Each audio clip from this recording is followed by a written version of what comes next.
afternoon, everyone. Live from Silicon Valley, California. This is Spiritual Fitness with your host, Vaisheshika Prabhu, a veteran Bhakti yogi, former monk, and author, and myself, JM. Spiritual Fitness is a program dedicated to exploring the timeless texts and practices of Bhakti yoga that lead to spiritual perfection. We have more than 30 people on the Zoom and close to 100 people on Facebook. I also have Vrinda helping me out today on monitoring the social media. Good afternoon, Vaishika Prabhu. Welcome. Oh, thank you, Jai Madhava. It's good to see you and good to be back with everybody. Thank you for joining us this morning. Today, I'm excited to show you a photograph before we get started of a graffito that I found on a sidewalk here in my neighborhood many years ago. And I kept it as an item of curiosity. And it'll be a theme throughout today's talk. This graffito was apparently written or sprayed on the ground with what somebody hoped, I think, was a permanent marker or maybe some kind of paint that wouldn't go away. However, I noticed over the years that it gradually disappeared. And that makes it even more intriguing, or it will, when you see the image itself, because of what it actually says. And so apparently we're keeping you in suspense. There it is. If it's hard to see, it says, it has a heart, and inside it says M plus M, and it's got two hearts within the heart. And then it says forever. And maybe that was 5 years ago. I saw that on the sidewalk. And after I took that photo and noticed this, I was thinking about the human condition and the way in which the prevalence of the impulse to love is all pervading. It's there even in actually in animal society. We notice there's affection and love. So if we look at popular music, we also notice that it's one of the most prominent themes, not just popular music, but going back to poetry and literature from ancient times. I studied English literature, so many poems and stories about love, romances, and so forth. And we see from today's, Jai Madhava, could you put up today's moniker for the talk? Because I want to point out a few lyrics that some of you may have heard of before. So one of them from the not too distant past was the phrase, put up the actual, not that, yeah. I want to ask you about this point about all you need is love. Has anybody heard that song before? There's a refrain. Joshua's heard it. There's a refrain, all you need is love. It sort of stuck, and it became a kind of a mantra that everyone agreed upon. But I'm wondering what you think. Is that true? All you need is love? Does anybody have an opinion? I mean, if you had to vote for a phrase and you had to fill in the blank, all you need is blank, would you say that that would be an apt word to put in there? What is your opinion? Open for comments. JM, what is your opinion? I was just thinking about it. I thought it will be very close to what it might be. The only thing which I can, like, all you need love. Like once you have that, which means there is a sincere a genuine appreciation for somebody else in terms of their qualities, etc., that you admire, and then that initiates a process of reciprocation where you exchange then services with the other person. So I thought it might be pretty close. That's what I was. That sounded very scientific to me. What about your gut feeling? What do you think, Joshua? I mean, could you go with that? All you need is love. Or do you find If you it objectionable in any way that you would say, well, that doesn't seem true? if you're gonna say all you need is one thing, I can't think of anything better. It seems like everything else would come from there, right? Yeah. Okay. Yeah, the only thing I Yeah. could think was compassion, maybe just the next level. So like that's why I said pretty close, but maybe just one step left from what it I might be. just amazed that when the Beatles came out with that song, everyone just sort of resonated with it. Say every all you need is love. And the way you put it, JM, you sort of analyzed it. I never heard anybody do that before. They just said, yeah, all you need is love. Of course, all you need is love. And we have Joshua, I see now you wrote in the chat box, seems as good as any. And then we have DK, yes. Rashmi, agree. Joanna, agree. Ajit, contentment. Ajit, do you mean that if you have love, you feel contentment? It's contained within love? Uh, I guess contentment in all aspects, maybe in terms of love from your family or love from your friends, or you loving your friends, or your work, your career, your ambitions. So would you say, do you think it's accurate to say if you have love, then all those things would be contained within love? And thus completing or giving credence to the idea that all you need is love? In other words, if you have love, do you feel contentment at the same time? Yeah, I guess so. Okay. All right. Let's see. With love comes. I can't read everybody's name because here it just shows the email. So JS says, with love comes the desire to seek understanding with others. Yeah, that's kind of a compassion. There's a sort of sense of being interrelated with others when you have love. Amy said, it's not all you need, but it certainly helps. Okay. What other things do we need, Amy, would you say? Well, it depends on if you're talking about romantic love or Aha. like love of family or friends. I mean, I think Aha. it's definitely two different types of love. Okay, so you're saying there's different kinds of love. There's love of friends, and then there's romantic love. So different aspects of love. Yes. Very interesting. Sometimes we have one word to describe a many faceted emotion, right? I would agree. Yeah. I heard recently that Eskimos have 25 names for snow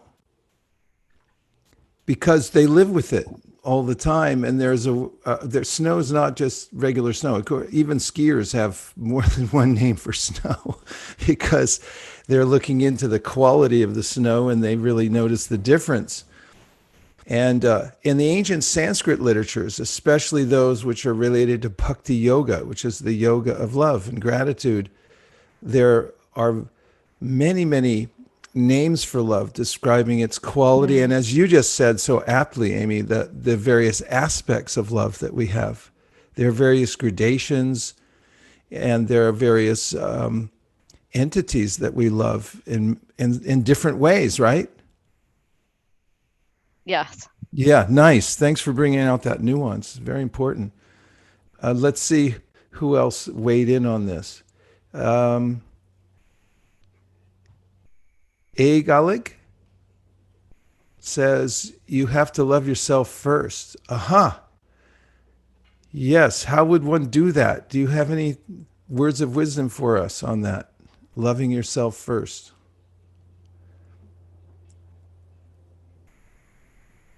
if you have a thought of what, how to go about that, just weigh in at any time. And Ajit says peace. Piyush says love is an enabler for everything else. And then that would fit all you need is love. Getting to love is not trivial. If you can reach it, that is all you need. Oh, that's profound. So it's not a trivial thing. Can you say more about that? I mean, is there such a thing as trivializing love, and how would that look, would you say, Kire? Um, it's all encompassing. So getting to something that's all around you and you're connected to everything, it's so easy to disconnect. I see.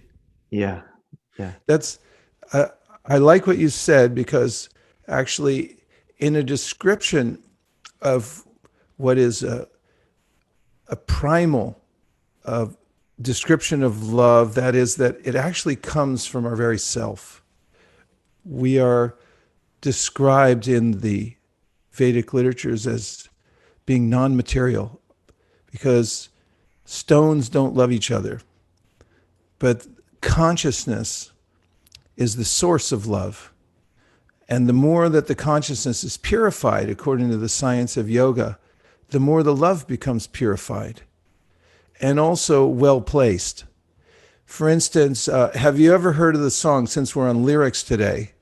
And I know I'm citing from songs that are a little bit older here, because that's practically the only ones I know. But there was a song that that was a hit for a while, and it had the lyric, "Searching for love in all the wrong places."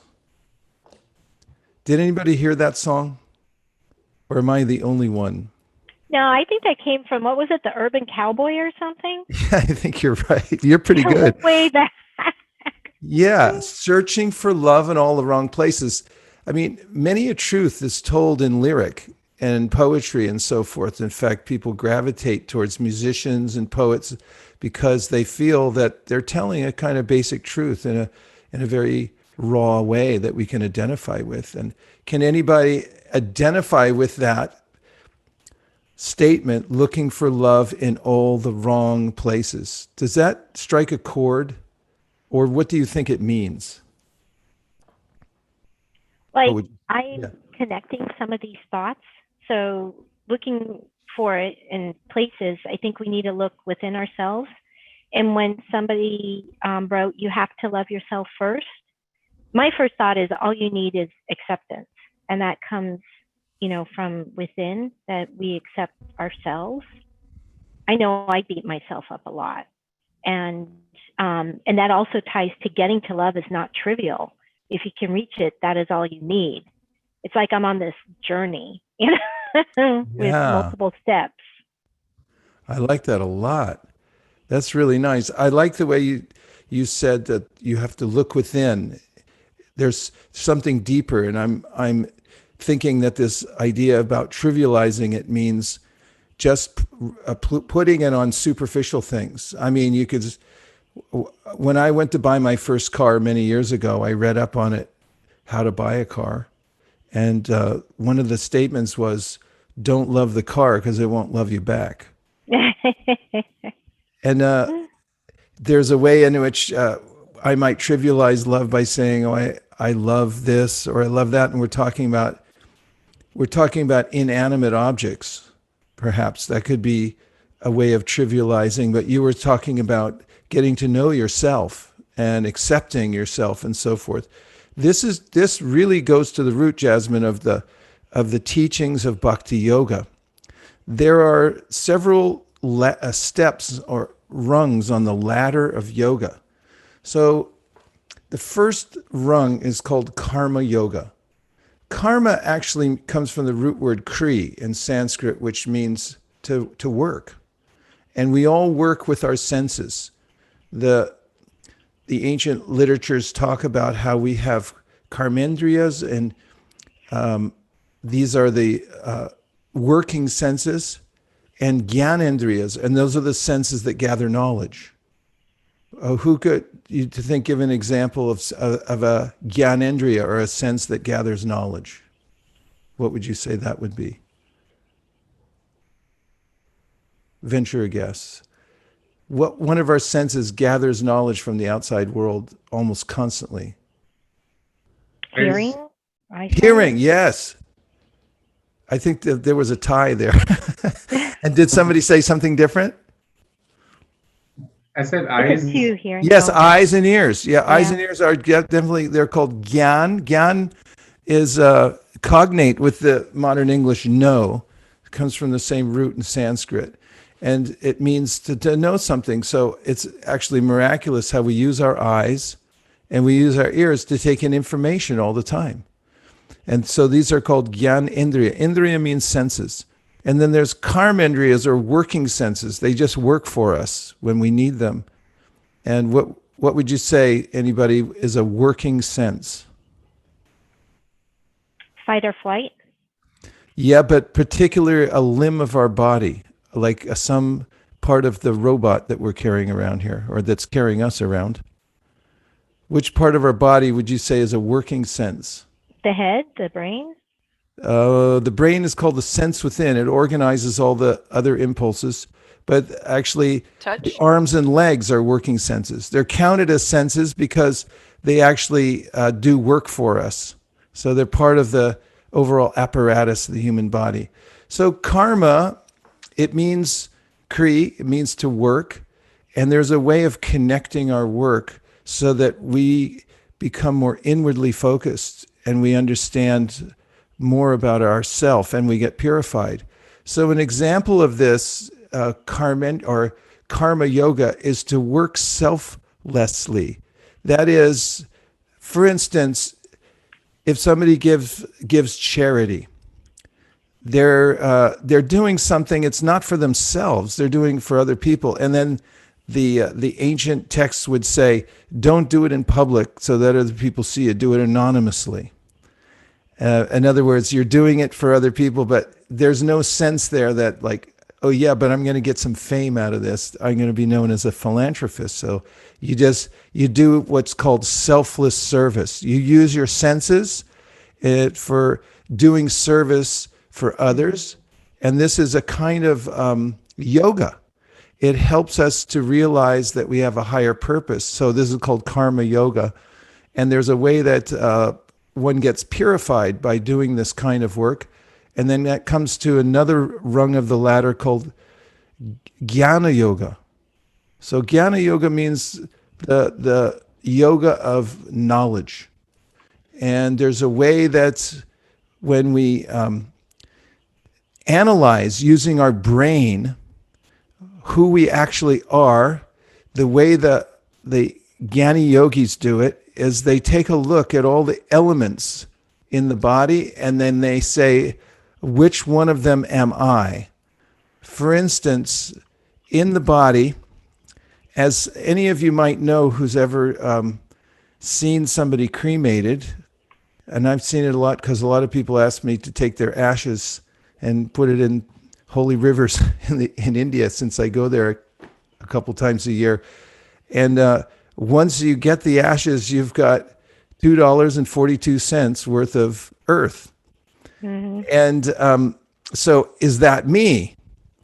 Right now it's manifest in a certain state. It's got shape and form because there's water in it also mixed in. But am I the water, or am I the earth? Or there's some heat element, fire, and there's also air. So all those elements mixed together are separate, say the Gyanis. They're looking and they're saying, that's not me, that's not me, that's not me. Then it gets more subtle, and they look inside and they see that actually I'm not the mind either. The mind is software, and so is the buddhi, or the intelligence, which is even more subtle than the mind. And then there's another element called ahankara, or ego. So there's essentially two bodies. One is the gross material body, and the other one is the subtle material body, but both are material or lower energies. But the person behind it, that is who we are, is non-material, non-neural, non-chemical, non-mechanical. It's consciousness, which can't be described with a mathematical equation because it's beyond the physical world. And that's who we are, the inhabitor of the body, or the witness within the body. So the Jnana Yogis actually become aware of their environment, and they analyze the world and their psychic bodies and their gross material bodies. And then they come to see that there's a subconsciousness, the pre-egoistic mind, where we have these impressions, and these actually are what give us our particular or individual perspective on life. So when they start to develop this awareness that I'm not my body, gross or physical, they take on a completely different perspective in life. This is Jnana Yoga, or knowledge yoga. And above that comes Dhyan Yoga. Dhyan means meditation. So in the Ashtanga process of meditation, there are various steps. And they start with Yam, Niyam, Pranayam, Pratyahara. So a person comes to the point of being able to concentrate inwardly. Because normally I'm concentrating on my cell phone. Or I'm concentrating on what's going to happen next. And I have some fear of what's going to happen next. Is the stock market going to crash? Is the, what's going to happen in the next election? There's all kinds of ideas. Am I going to be sick or healthy? That I'm constantly checking in with the outer world.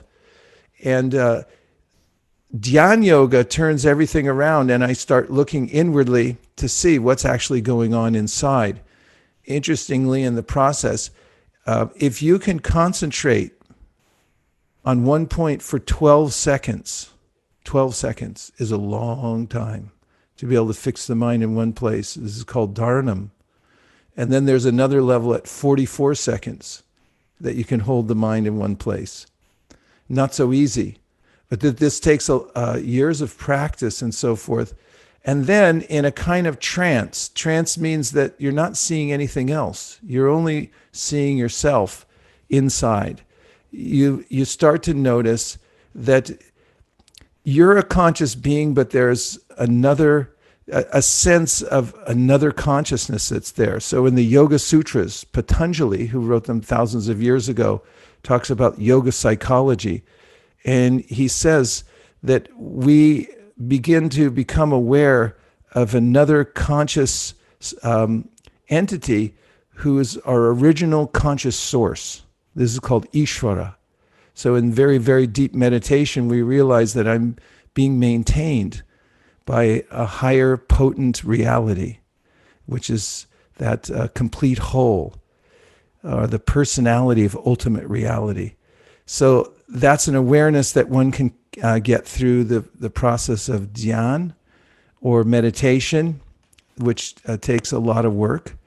And then the highest rung on the ladder, according to the ancient scripts, is what's called Bhakti Yoga.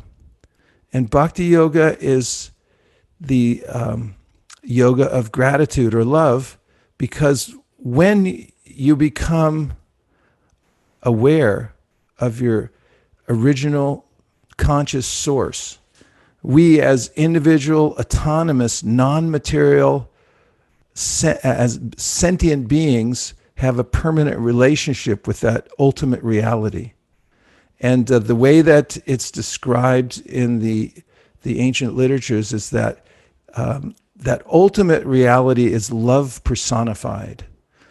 So when one becomes aware of that and then directs one's sense of love towards that ultimate source, this creates the strongest of all connections. It's stronger than just doing it with your mind or with work or through meditation. And it's a very deep, abiding kind of connection. So this is the yoga ladder, and it culminates in this what's called Bhakti Yoga, or this very intense kind of love. So now let's go back just for a second to our graffito. Vrinda, you're running the show, right? Is that right? She's monitoring. Yeah, Brinda is helping out for sure. Okay, thank you. I will just share the. So I have a question for you about this graffito. We're going to do a little forensic study, if you don't mind.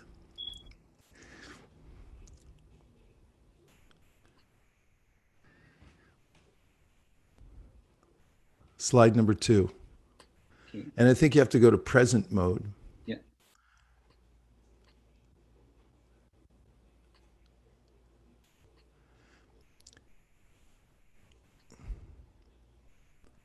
Down there.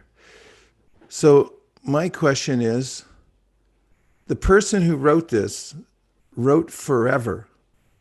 And I've always had a question about this since I was a kid, because my parents would read me stories, and some of them end with this statement that, and then they lived happily ever after. Did you ever hear that before?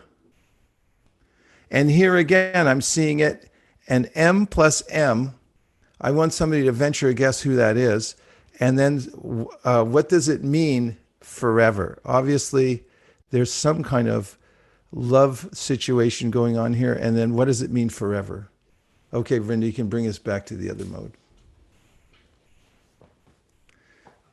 What did M and M mean? Whoever wrote that, M or M, mean by forever? Please give me some suggestions, because I'm confused. What do you think? What was their sense?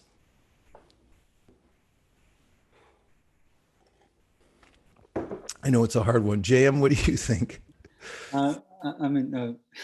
Definitely it was not the M&M chocolates out there. It's maybe a couple maybe exchanging. You mean it might have been an advertising ploy?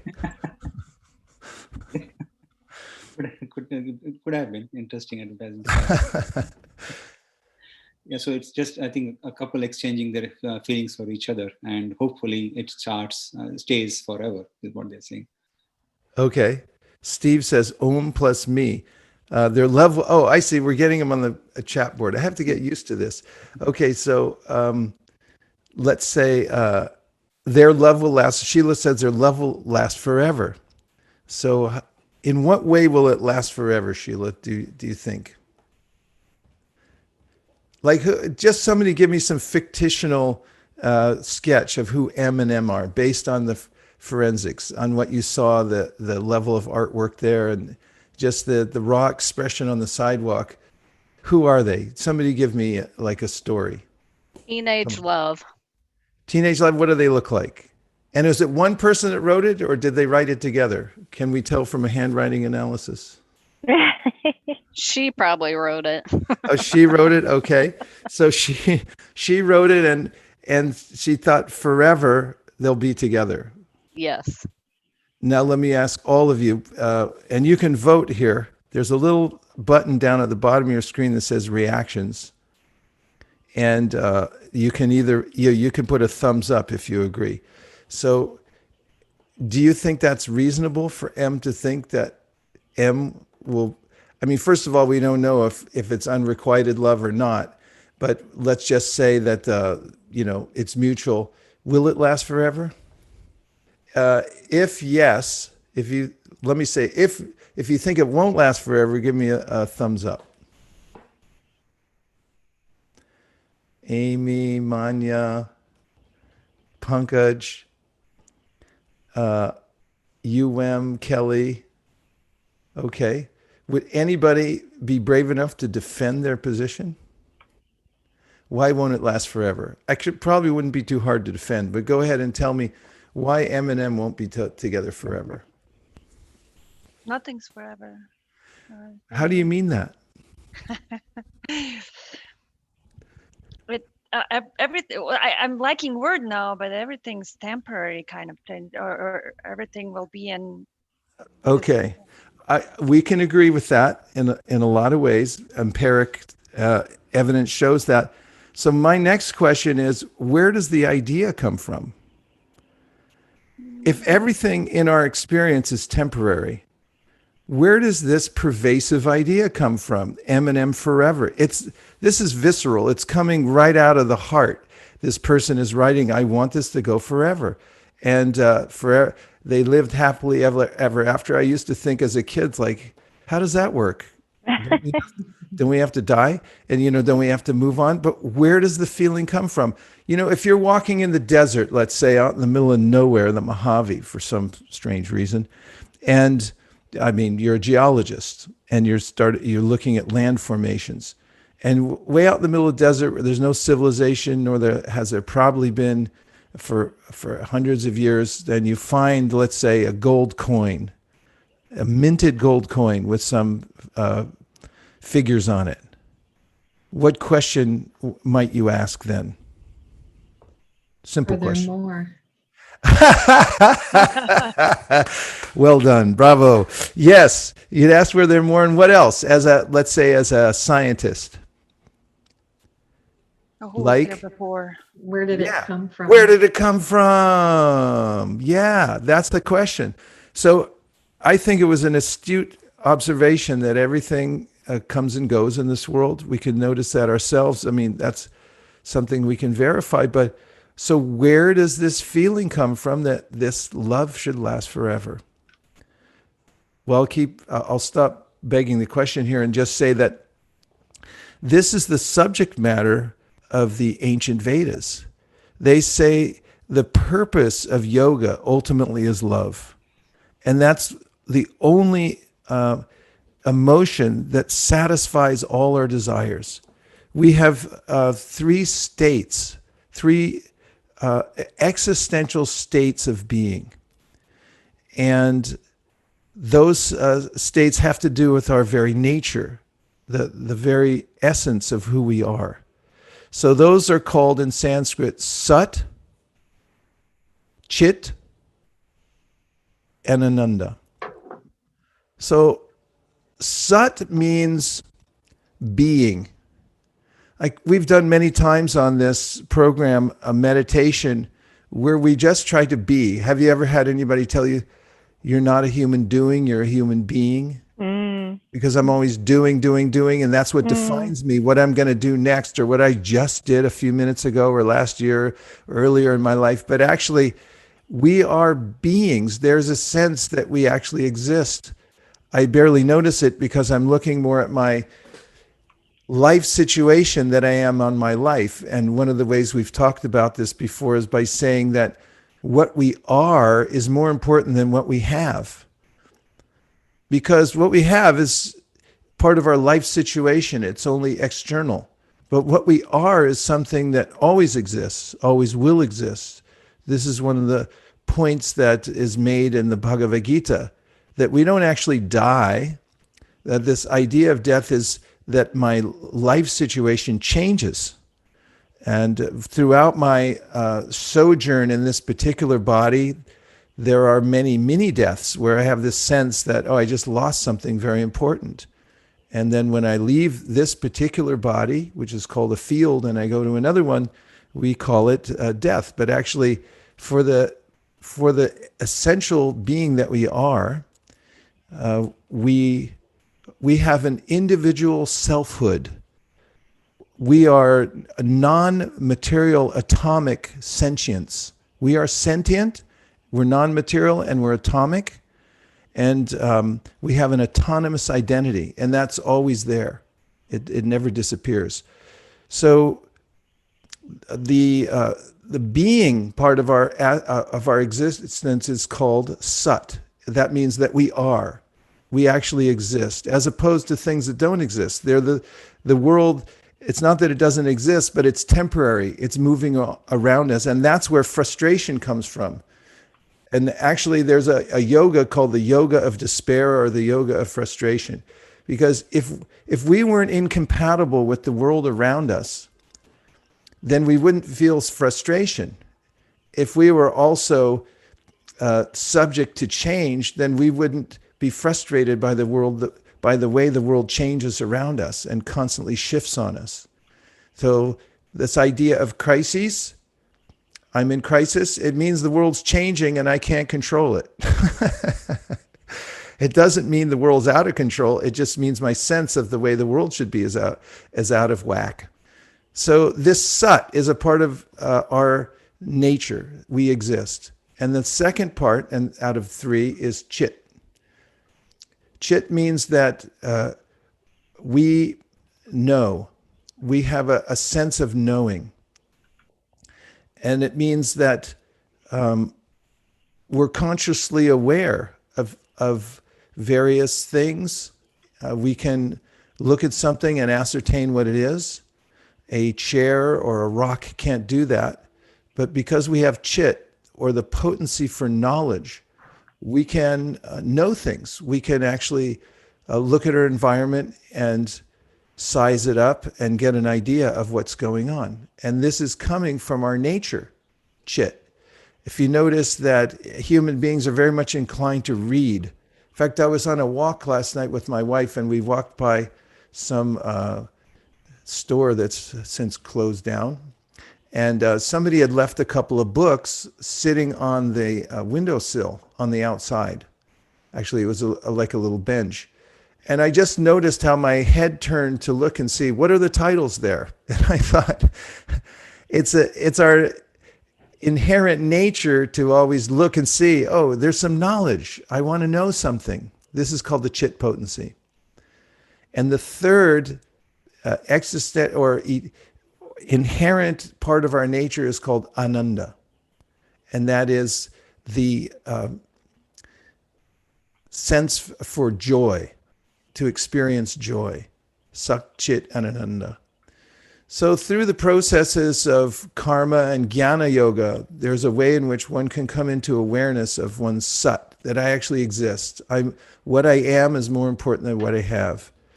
And then as one becomes adept at this deeper meditation called dhyan, one also becomes aware of one's knowledge potency. But through bhakti, one comes to what's called ananda, or joyfulness. And this is manifest through our connection with our original conscious source. So that's the point of bhakti, is to come to that. And when that's there, then all of the different elements are there in full. There's a kind of knowing in love. And there's a kind of understanding one's existence and one's place in the world when there's love. So when we hear these statements, all you need is love. What are the other two? Vrinda, show me the original poster. So one of them, we talked about all you need is love. And then we have Cant Buy Me Love. That was another one for anyone who ever heard music from the 60s and the Beatles. Can't buy me love. So, another question is that true? Put it on present mode, please. No, the slide. Yeah, just a second. Okay. So what about this idea that you can't buy love? Where does that come from, and what do you think of it? I'm going to look in the chat box because that's where everything comes from. Oh, the music is playing. No. So this question was so important. The music came on as soon as I asked. Well, I think it's very true if we go back to that, if we look at an instantiation of love being coming from inside. When you talk about buying stuff, that's an external activity. Yes. Good point, Yasmin. I like that you keep bringing us back to that. Yeah. No, it's a really, that's the essence of it. And that's one of the senses that we actually have. I mean, if it's in a pop song and everyone listens to it and says, yeah, that's true, and doesn't adversely react to it, there's a sense that, yeah, you can't buy love. It's something that's metaphysical. Meta means beyond. In the physical world, there is no inherent love. As we said with the desert, you find a gold coin and you say, where did it come from? So we say M&M forever. So where is the forever in the sense that I'm going to have forever love in a world that's always changing and nothing lasts forever? So it must come from somewhere else, and you can't buy it. It's not something that you can exchange for on a material level. It therefore must be metaphysical. Does anybody else think you can buy love or you can't buy love? Let's just take another vote on the reactions. You got to put a thumbs up. Is it true from this old pop song that you can't buy love? You can put it back on the full vision mode. And let's just see if anybody wants to vote. The vote right now, Jasmine voted, Joshua, that it's true that you can't buy love. Blake, Pankaj, we don't have a quorum yet. What are we going to do? Okay, I think we're getting there. Yeah, we do have a message on chat as well. Love Okay. is not physical. Love is not physical, therefore it can't be bought. Thank you, Vrinda.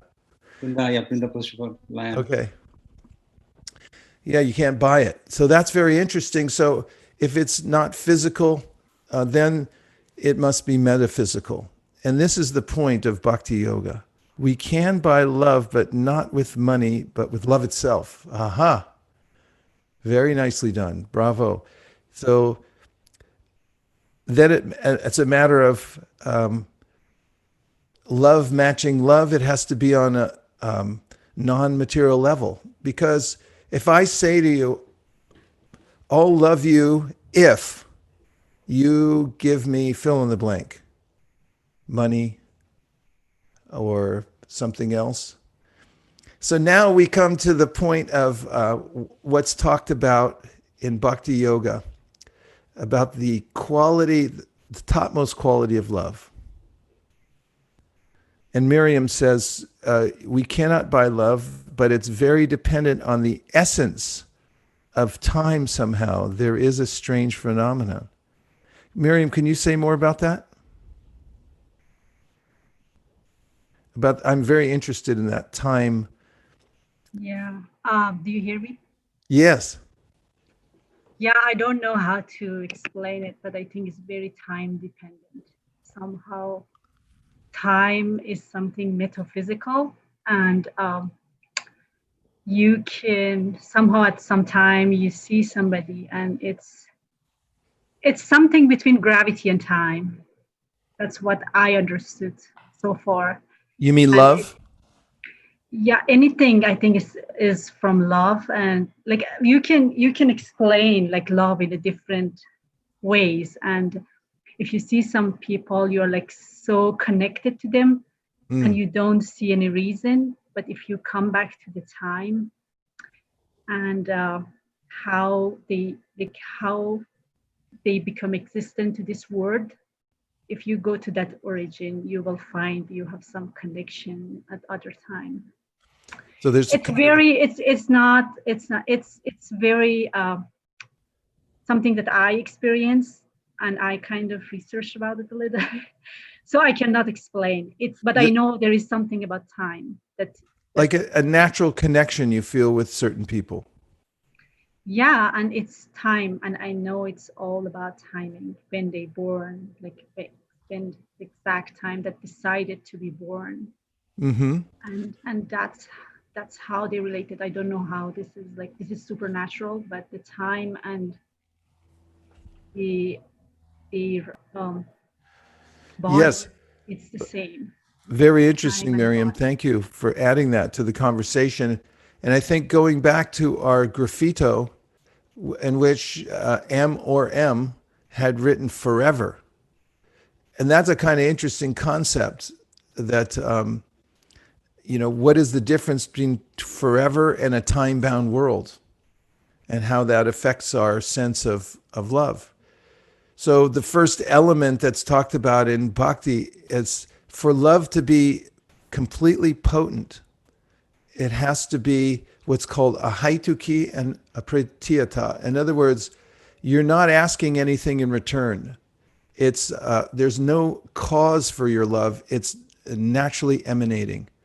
So it's not that you want them to do something else for you, and if they don't, then the loving relationship is broken. There's a sense that it's causeless, unconditional. It's unconditional love. That's the point. And then the other is that it's never broken. There's not a point at, and this is called haituki, a pratyata means there's no breakage in it. So this is the definition of the most powerful love that emanates from our original conscious source. And so when we develop in bhakti yoga, that connection grows in unconditional and unbroken love that one's living in constantly. And this is what is said to be the most uniting type of yoga that there is through love. And this is what's called bhakti, the sense of bhakti yoga. And so you can't buy love because it's not for sale on a material level, as we've established. And there's a sense that love is all we need because you feel completely satisfied. There's ananda within a love. And then the other very important essential point is that there has to be two for there to be love. So there are various philosophies in the world that our sense of selfhood, that we exist as a person, is only there in our conditional existence. That means that now I feel I'm a person, but when I become enlightened, then I'm like a pot. And if we break the pot, all the air goes out, and then it merges back into the one. And then there's another phrase called nirvana, which literally in Sanskrit means to blow out a flame. So I have a flame, I blow it out, now it doesn't exist anymore. It's just gone into nothing or emptiness. So these ideas would preclude there being any love, because for love there has to be two. That means the beloved and the one who's, as it said in Sanskrit, the one who's expressing the love and the one who's being loved. So there's two entities. So this is parallel with the idea that Patanjali gives in his sutras. So the idea of unconditional, unbroken love is absolutely possible. And the point of yoga is to actually reconnect with that and that sense of that eternal loving connection we have with our original conscious source. And then when we have that, this is the perfection of yoga.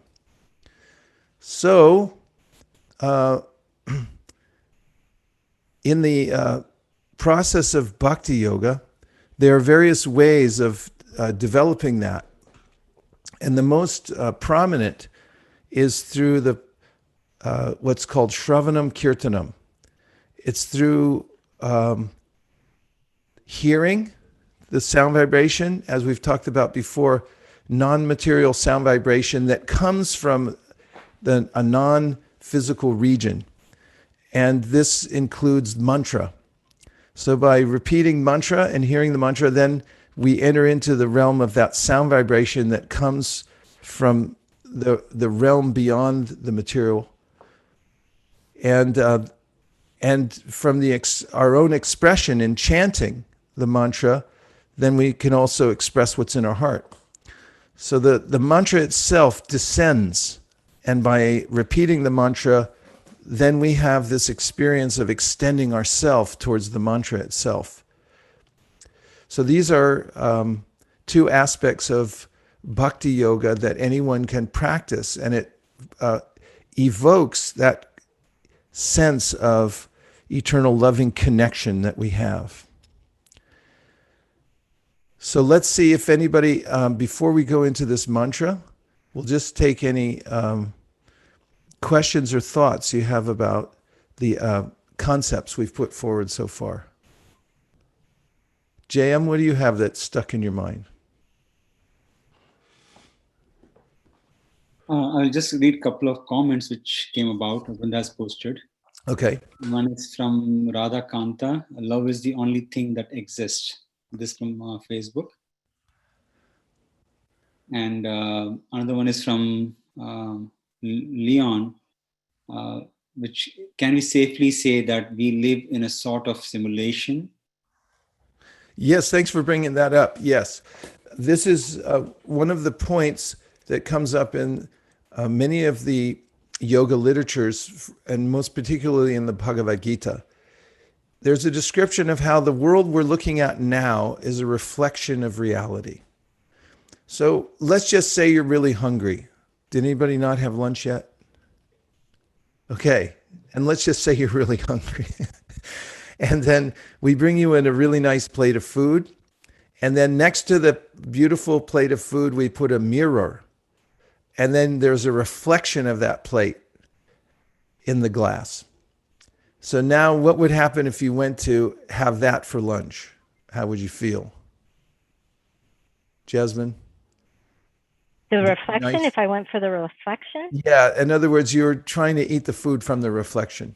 Oh man, a little frustrated.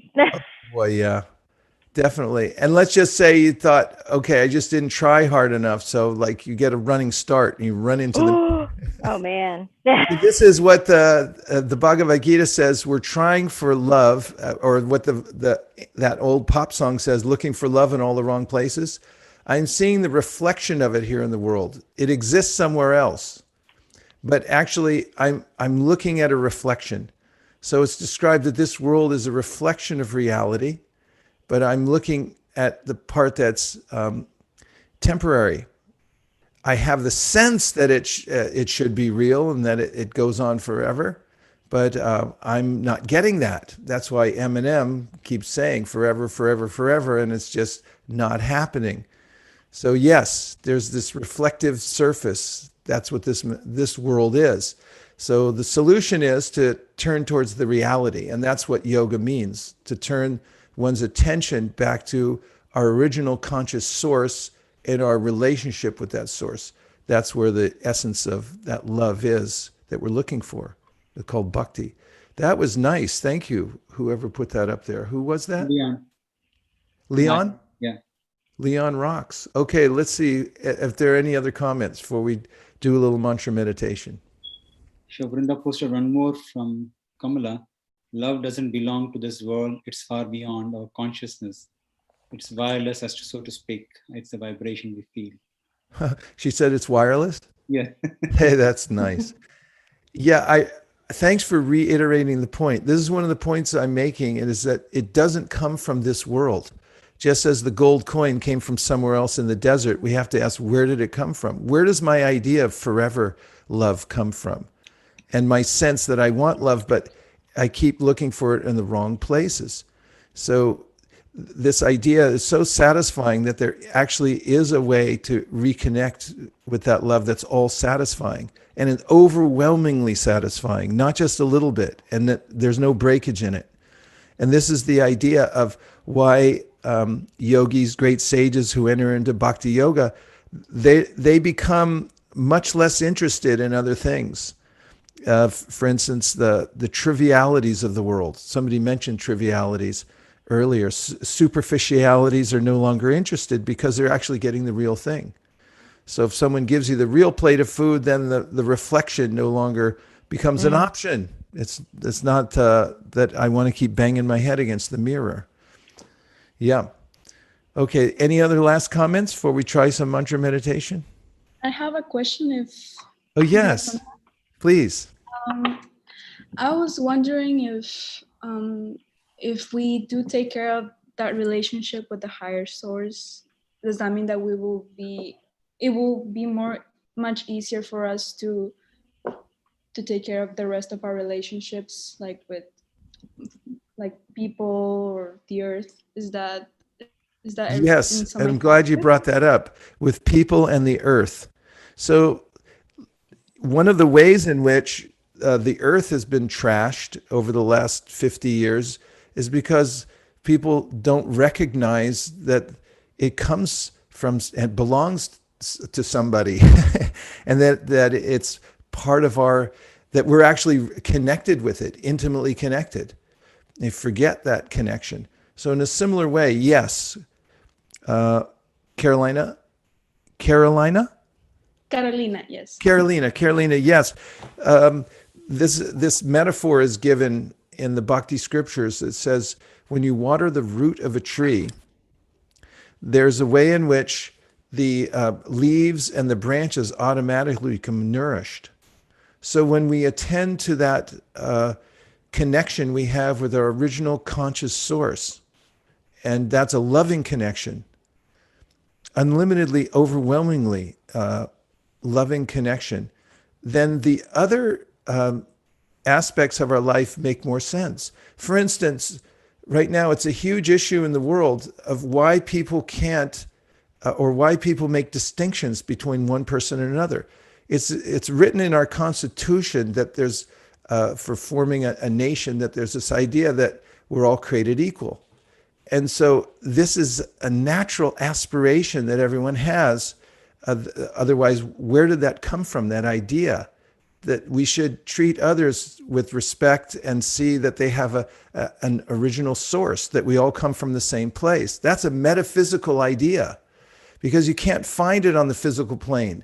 Every single person has some unique difference. So where's the unity? It comes from a higher source. And when we connect to that higher source, then we naturally see the unity of all beings. So this is mentioned in the Bhagavad Gita, that those who have this spiritual vision, when they look at others, they feel a kinship naturally. And it's not just with humans.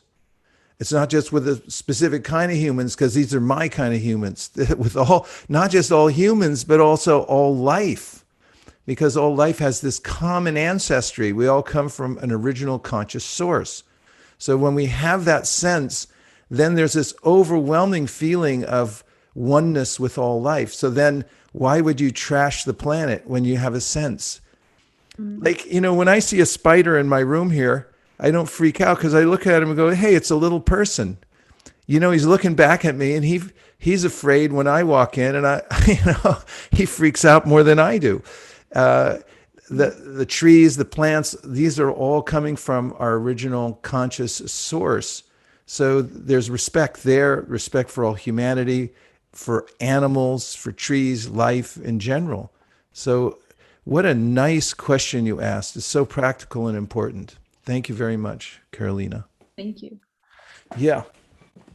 Okay, so I chewed up a lot of the clock, but let's do a little mantra meditation, because this is a kind of meditation that evokes that love that comes from our heart. It's naturally there, and it directs it towards our original conscious source. So man means mind, and tra means to deliver. And the first mantra is Nitai Gauranga. These are the avatars of compassion.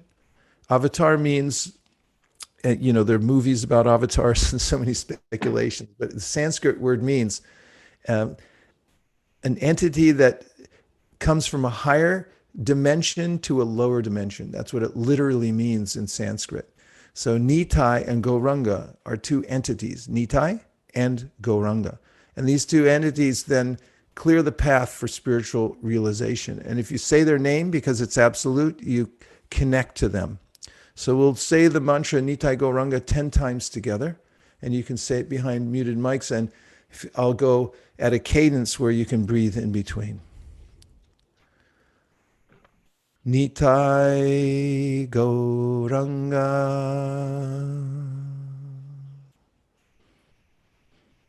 Nitai Gauranga.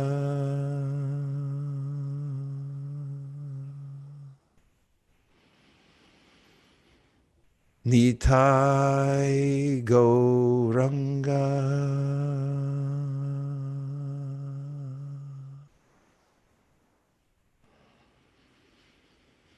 Nitai Gauranga.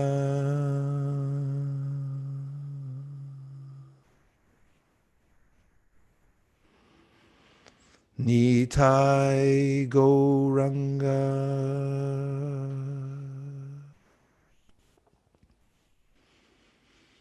Nitai Gauranga.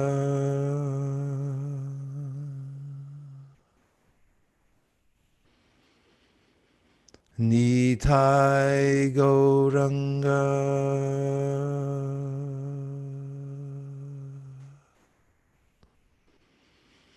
Nitai Gauranga.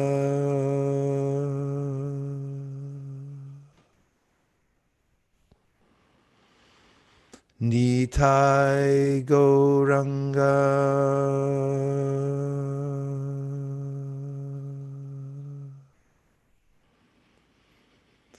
Nitai Gauranga.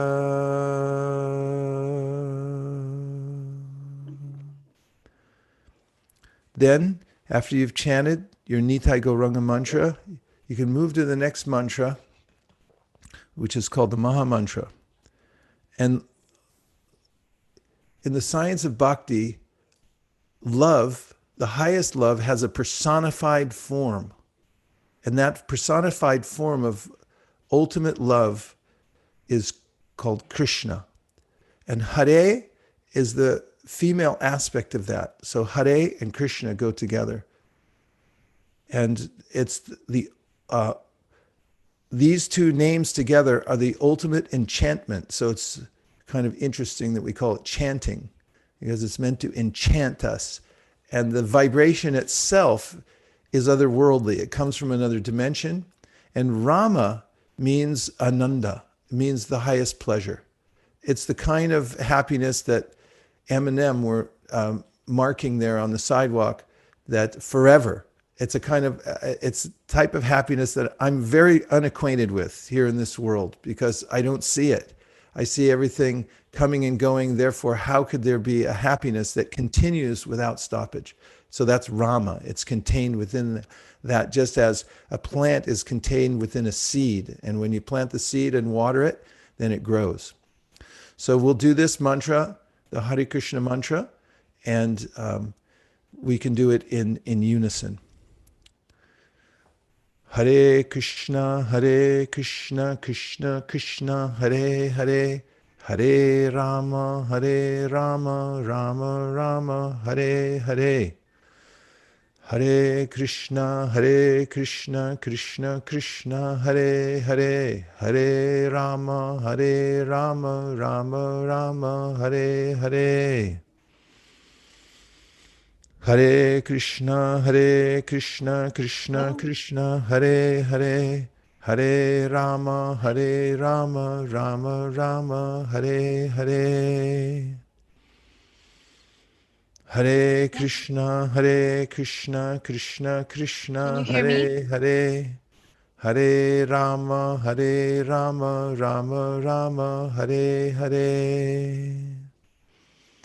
Hare Krishna, Krishna Krishna, Hare Hare, Hare Rama, Rama Rama, Hare Hare. Hare Krishna, Krishna Krishna, Hare Hare, Hare Rama, Rama Rama, Hare Hare. Hare Krishna, Krishna Krishna, Hare Hare, Hare Rama, Rama Rama, Hare Hare. Hare Krishna, Krishna Krishna, Hare Hare, Hare Rama, Rama Rama, Hare Hare. Hare Krishna, Krishna Krishna, Hare Hare, Hare Rama, Rama Rama, Hare Hare. Hare Krishna, Krishna Krishna, Hare Hare, Hare Rama, Rama Rama, Hare Hare.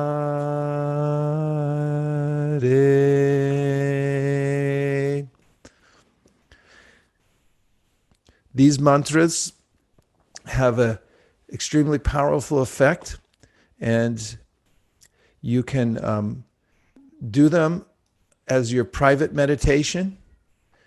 I recommend that do it in the morning when other people aren't stirring. If possible, find a private place where you can fully concentrate. I also recommend you turn off your phone or anything else that might disturb you so you can have full concentration and just listen to the sound vibration and chant from your heart, remembering that the most consuming and vital of all the instincts we have is for love. And pour that into the mantra, and you'll find that the connection becomes very, very profound. And this is something that's been practiced by very elevated personalities for many, many generations, and much has been written about it, but it's all contained within the mantra. So we'll just see if there's any last comments or reflections from anybody.